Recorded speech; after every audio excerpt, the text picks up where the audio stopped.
గత కొంతకాలంగా వస్తున్న ఊహాగానాల్ని నిజం చేస్తూ తెలంగాణ గవర్నర్ తమిళిసై తన పదవికి రాజీనామా చేశారు. ఆమె తమిళనాడులో బీజేపీ నుంచి లోక్సభకి పోటీ చేసే అవకాశం ఉంది.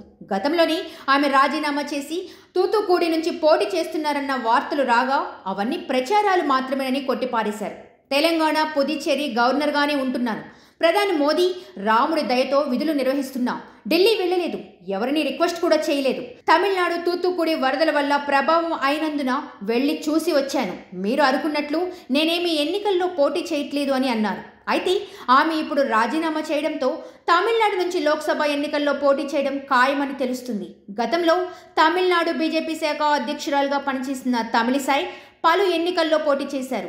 తెలంగాణలో కేసీఆర్ ప్రభుత్వంతో అమీతుమీ అన్నట్లుగా వ్యవహరించిన తమిళిసై సౌందరరాజన్కు ఇప్పుడు కాంగ్రెస్ ప్రభుత్వం ఏర్పాటు తర్వాత కాస్త ఊరట లభించింది. కొత్త ప్రభుత్వం కావడంతో మరికొంతకాలం ఆమె వేచి చూసే అవకాశాలుంటాయి. దీంతో ఎలాగో గతంలో తాను పోటీ చేసిన తమిళనాడు నుంచి మరోసారి ఎంపీగా అదృష్టం పరీక్షించుకోవాలని తమిళిసై భావిస్తున్నట్లు తెలుస్తుంది.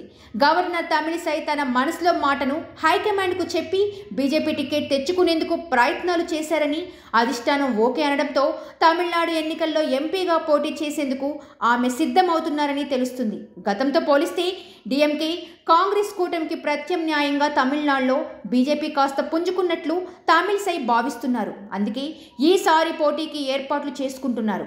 గతంలో 3 సార్లు అసెంబ్లీకి, 2 సార్లు పార్లమెంటుకు పోటీ చేసిన తమిళిసై సౌందరరాజన్ బోని కొట్టలేకపోయారు. కానీ ఈసారి పరిస్థితుల్లో మార్పు కనిపిస్తుందని ఆమె అంచనా వేసుకున్నట్లు తెలుస్తుంది.